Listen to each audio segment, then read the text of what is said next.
Look at the crazy wind, y'all. Look at those bushes back to back. I bought me a new garden tiller yesterday, and I was going to go out and start tilling up some gardens. I can't hardly stand up in this wind. I checked the temperature and it's up to 41 degrees. So I thought I'd bundle up and come outside and do some work, but I can't walk and wrestle a tiller in this kind of wind.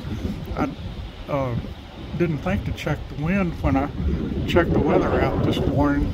I checked it just now and it's 45 to 50 mile an hour wind with gusts up to 60 miles an hour. So this is crazy weather up here. I can't get anything done. I still love it here though. I just wish I could get my vegetables in the ground. Time is running out. Alright, chat with y'all later.